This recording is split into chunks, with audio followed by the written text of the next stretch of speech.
let's begin by talking about the people that you're interested in reaching in the community, and principally people that are interested in going into business or who are in business. And this covers any kind of business you can think of, including not-for-profit or charitable organizations where people have an opportunity to make money and hopefully make a positive impact upon the community. But any of these operations have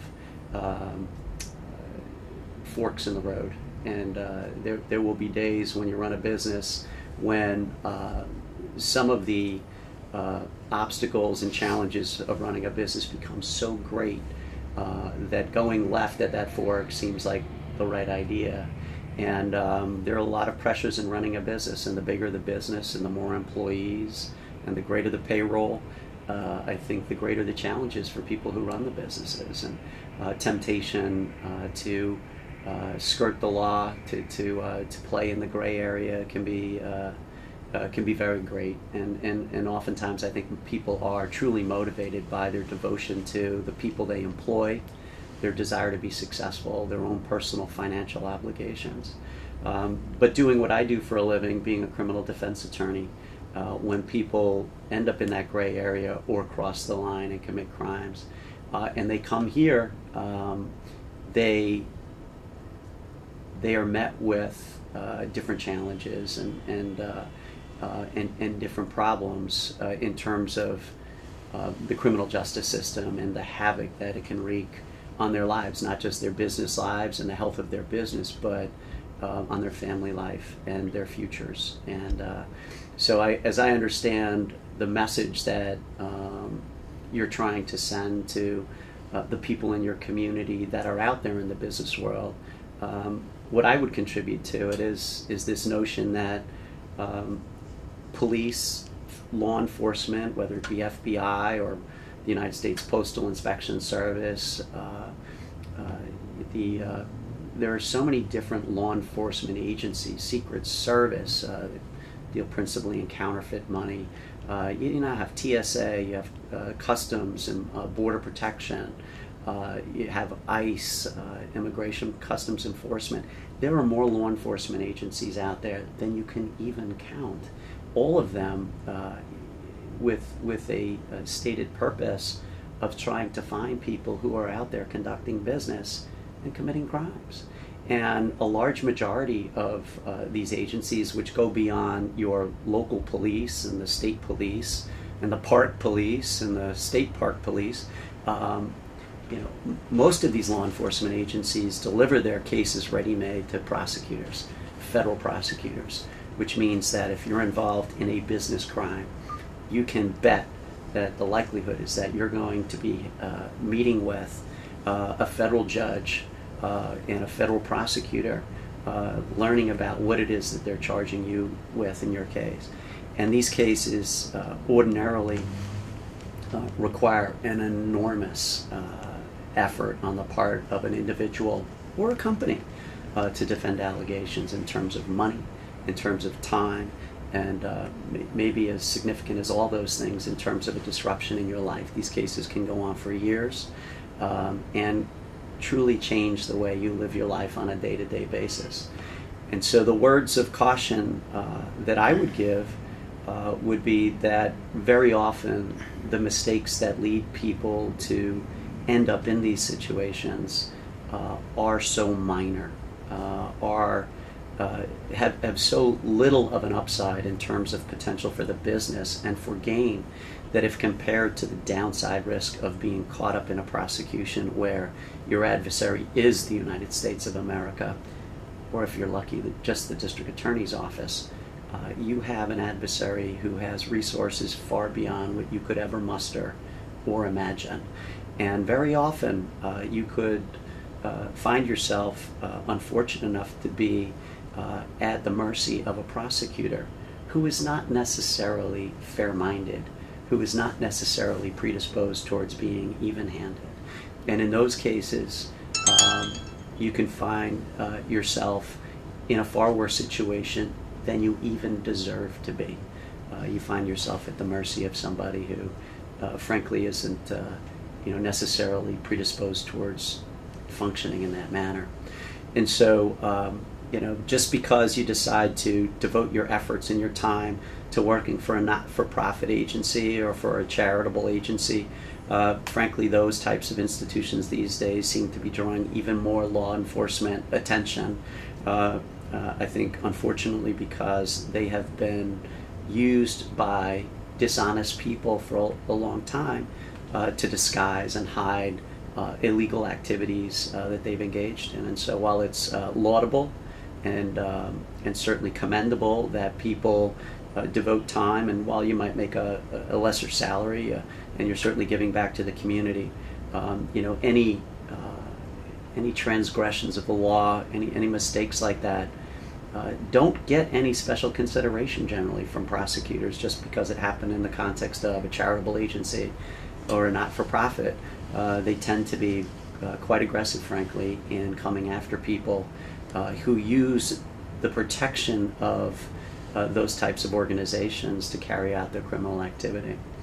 So from the standpoint of a criminal defense attorney, and as an attorney who's practiced criminal defense for 20 years, I've seen criminal prosecutions arise out of almost any business that you could imagine, out of almost any profession that you could imagine. Lawyers, doctors, architects. I don't think I've ever represented a landscaper, but I've represented every type of business person in tax and false business filing crimes. They run the gamut, and the government is not selective about who they prosecute. If the agencies discover you, whether it's something going on out at JFK with Customs, whether you have filings that you're required to make with the city of New York or with the state, and everything's not in order, all of these cases have the potential to one day become the focus and preoccupation of some really determined investigator and prosecutor. And if you make such a mistake and become such a focus, you really do truly lose control of your life and the ability to do the things that you want to do and need to do, not just for yourself, but for the people that you love and are obligated to care for. So as a part of my part of the message that is being conveyed as a part of this program, I would strongly encourage each of you to consider in advance how little you have to gain by making that misstep, as opposed to the incredible downside risk that you face once you've decided to make it. The most recent event was an event that involved a knock on the door, okay? A situation where it's Friday night, it's 6:30, the work week is over, and the person is relaxing, having a glass of wine with his wife, and knock knock, it's Sergeant O'Malley, it's investigator Smith, or it's FBI agent so-and-so. We just have a few questions we'd like to ask you.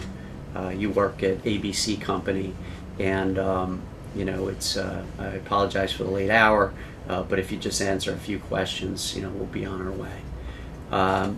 And typically the conversation goes one of two ways. The conversation, if they're sitting in my office, typically involves somebody who says, well, I appreciate the opportunity. You seem like a nice guy. However, I'm not really clear on what this is all about.